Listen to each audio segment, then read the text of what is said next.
சும்மா தான் கொடுத்தாரு, வேலைக்கு தான் கேட்டாரு. எங்க மாமனார் வேண்டாம், வளர்த்த முடியாது, 2 ஆணையும் வளர்த்த முடியாதாங்க நான். ஓகே. அதனால சரி அவங்களுக்கு ஃப்ரீயா கொடுத்துட்டோம். ஓகே. கொடுத்துட்டு அவரு ரொம்ப நாள் இப்ப அப்பவும் பாவம் யானையை பிடிச்சி ஒருத்தர் சாவடிச்சிட்டீங்க நீங்க. அதாவது முதலே வளர்த்து மேல விழுந்தது பார்க்கும்போது கீழே இருக்கிறது கொஞ்சம் மேல கீழே இருந்து இறந்துருச்சு. அப்புறம் 2வது நல்லா இருந்தது, அது வச்சுட்டு இருந்தோம். 2 வளர்த்த முடியாது. ஆணை கட்டி தீனி போடுன்னு சொல்லுவாங்கல்ல, ஆணை கட்டி தீனி போட்ட மாதிரி சொல்லுவாங்களா, ஒரு ஆணை வளர்த்தனாலே கண்ணாமணி வெளியே வந்துடும். நீங்க வித்தனா 2 ஆணை வச்சு வளர்த்த முடியலன்னு சொல்லி அது ஒண்ணு இவர் கரெக்டா வந்தா, தெரிஞ்சது விஷயம் தெரிஞ்சு வந்தாரு. அப்ப கொடுத்துட்டாரு எங்க மாமனார், சரி வேண்டாம்னு சொல்லி கொடுத்துட்டாரு. அப்புறம் இறந்தோட ஆணையோட தும்பிக்கை அந்த தந்தம் இருக்குல்ல, அந்த தந்தம் வந்து இத்தனை நாள் எங்க மாமனார் இறந்து வச்சுக்கோங்களேன், அது வரைக்கும் அந்த முன்னால ஷோகேஸ்ல அப்படி அழகா நம்ம நம்ம இப்ப சிவாஜி கணேசனோட வீட்டுல வச்சிருக்காங்க பாருங்க, பெருசு அப்படி வச்சு அதுல ஸ்டீல் கப்பெல்லாம் போட்டு அழகா வச்சிருந்தாங்க. ஓ, எங்க மாமனார் ஞாபகம் இல்ல, கணேசன் 40 வருஷம் இருந்திருப்பான், 40 வருஷம் இருக்கும். 40 வருஷம் இருந்தான். அது இறந்துட்டான்னு சொன்னா அப்புறம் நாங்க கொஞ்சம் குடும்பத்துல கொஞ்சம் பிரச்சனையாகி நாங்க வெளியே வந்துட்டோம். ஓ, வெளியே வந்ததுனால என்ன பிரச்சனைன்னு சொல்லலாம், அடுத்த வாரம் சொல்றேன். ஓகே, அடுத்த வீடியோ சொல்றேன். கொஞ்சம் பிரச்சனை வந்ததுனால நானும் எங்க வீட்டுக்காரரும் வெளியே வந்துட்டோம். வெளியே வந்ததுனால அப்படியே விட்டுட்டு வந்துட்டோம். அப்ப ஆணையை வந்து அவங்களால மெயின்டைன் பண்ண முடியல. ஓ, எங்க மாமனாருக்கு மெயின்டைன் பண்ண முடியாது. அது கொல்லங்கோடுன்னு சொல்லி ஒரு ஊர் இருக்கு.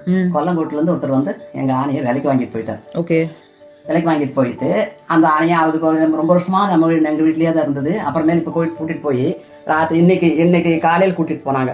கூட்டிட்டு போய் கட்டி போட்டிருக்காங்க, என்ன பண்ணாங்க தெரியல. அடுத்த நாள் காலையில எங்க வீட்டுக்கு முன்னால் நிக்குது. கொல்லங்கோட்டுக்கு எங்களுக்கு 15 கிலோமீட்டர். அது 15 கிலோமீட்டர் நடந்து வந்து எங்க வீட்டுக்கு முன்னால் காலையில இருந்துச்சு. எங்க மாமனார் கதை திறக்கிறாரு, முன்னால் நிக்குது அந்த யானை. விட்டோன்னே ஆமா. அப்புறம் எங்க மாமனார் கொல்லங்கோட்டுல அவரு வேலை கொடுத்தவரை போன் பண்ணி, என்னங்க யானை வந்து இங்க நிக்குதுன்னு சொல்ல அப்புறம் ஆள் அனுப்பி, அவங்களுக்கே தெரியாது யானை வந்தது. வந்து அப்படி கூட்டிட்டு அவ்வளவு பாசமா இருந்தது. அவங்க என்ன பண்ணிருக்கிறாங்க, பரம்பிக்குளம் அந்த பரம்பிக்குளத்துல மரம் பிடிக்கிறதுக்கு மரம் ஏத்துறாங்கல்லப்பா. சூரியன் படத்துல எல்லாம் சரத்குமார் அந்த மரம் ஏத்துற ஒரு பாட்டு பாடிட்டு சூரிய பிரபுதேவம் படத்துல வருதல், அந்த மாதிரி மரம் ஏத்துவாங்க. அந்த கொம்பில் வச்சு மரம் லாரியில் லோடு ஏத்துவாங்க. அப்படி ஏத்துனவங்க மரம் வந்து பெரிய பெரிய பெரிய முட்டியா இருக்கும். அந்த கவுரு கட்டி அது எடுத்துட்டு போட்டு லாரியில் ஏத்தும். அந்த வேலைக்கு கொண்டு விட்டுருக்காங்க. அதுக்கு கூலி கிடைக்கும், அதுக்கு நமக்கு சம்பளம் மாதிரி கிடைக்கும், இவ்வளவு சொல்லி.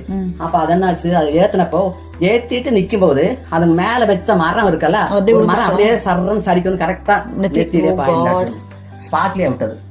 அப்படி அது நிறைய மிருகங்கள், கணேசன் மாத்திரம் இல்ல, கரடி, சிங்கம், மயிலு, புதுகு பூனை எல்லாம் இந்த மாதிரி நிறைய மிருகங்கள் வளர்த்திருக்கிறோம். நாங்க பெரிய பெரிய கூடு கட்டி எல்லாம் வளர்த்திருக்கிறோம்.